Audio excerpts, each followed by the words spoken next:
If you've ever seen a Rocky movie, you know that he's always the underdog. He's always taking fights that really he has no chance of winning. The odds are stacked against him, but we see him train, we see him work, we see him pulling logs through a Siberian wilderness, and ultimately he wins the fight. Except in Rocky 1, he draws in that one. But what Rocky does so well is he takes risks. And taking risks is not only what life's all about, it's also how you grow a photography business and how you succeed. So many of us spend most of our time playing it safe and not taking risks.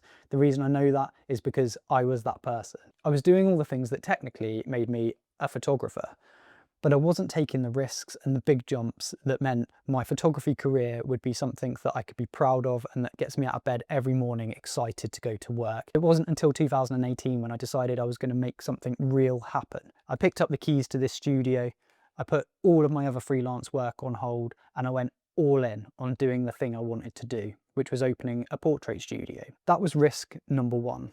The next one came about a year later. When we opened the studio, we were a general purpose studio because we knew we just needed any clients we could get. So we were shooting families, we were shooting children, we were shooting pets. But that's not what we wanted to do.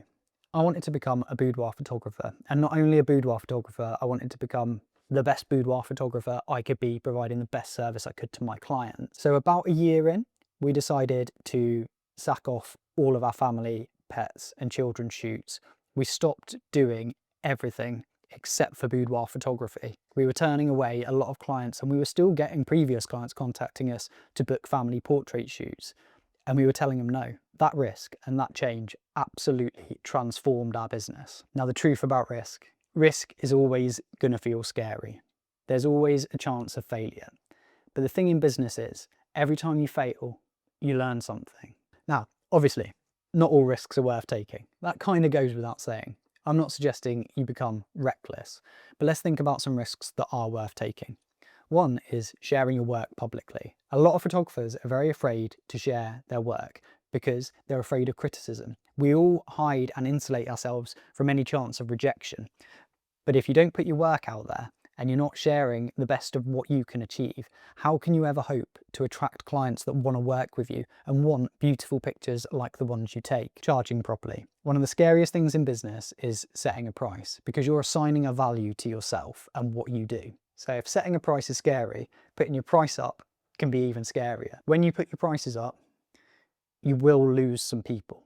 You will get inquiries who would have booked you at £29, who won't book you at £300, but that's fine. You want to attract the right kind of clients, the ones who value the work you offer. Another risk that we need to take if we want to grow is to invest in ourselves, whether that's upgrading our gear, our equipment, our camera, or whether that's investing in training to help us take our photography or our marketing to another level. If you keep doing the same thing, you'll get the same results. And that's why investing yourself and progressing your skills, your talent, and your knowledge will always help you to grow your business. I had a great expression recently: if it stings your wallet, it sharpens your focus. And that's true. As soon as we've spent money on something, we've got skin in the game. Another risk we have to take is saying no to clients. And when we do that, we're potentially turning away work. We're saying no to clients who want something that we don't want to shoot. We're saying no, we don't do that for the price they want to pay.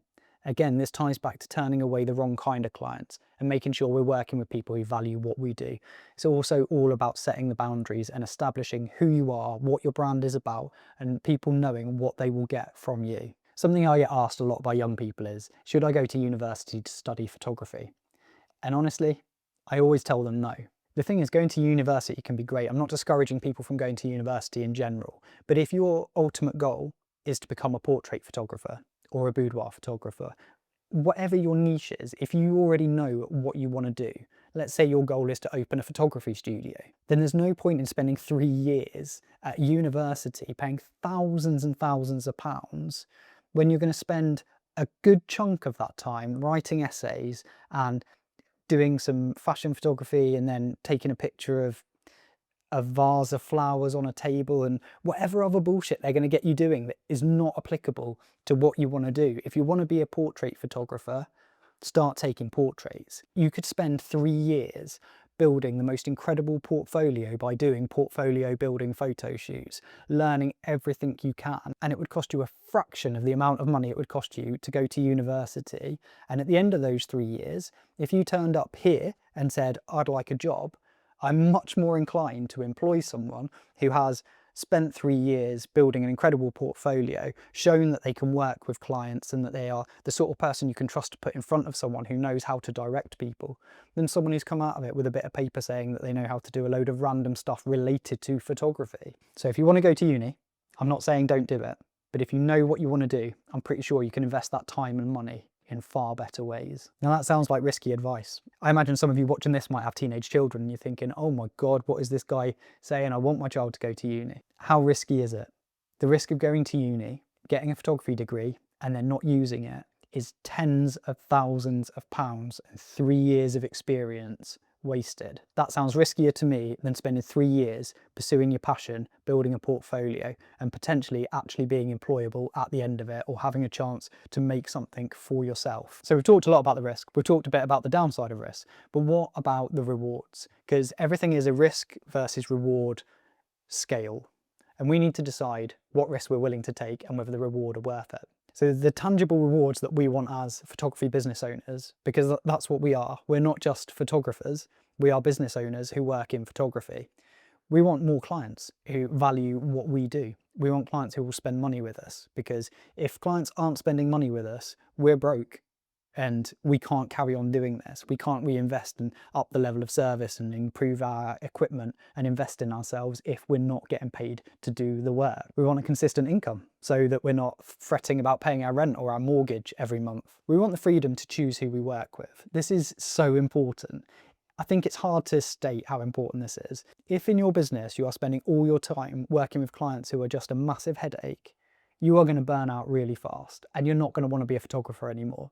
Whereas if you can work with the kind of clients who do value your work, who you like, and who have seen you on social media and connected with you as a person, you're going to have so much of a nicer life working with those people. And we want to build something that we're proud of, because we want to be able to look back on our career and think, I did that. I built that business and that career, and I had a damn good time doing it. But the only way to get these rewards is to take risks. Rocky didn't win by hiding in the corner. He didn't throw in the towel. He stepped into that ring, he faced his fears, he took the risks, and it always paid off. If you want me to help you and to become part of your personal Rocky training montage, click the link in the description below, fill out the form on our website, let's have a chat and see how we can help you.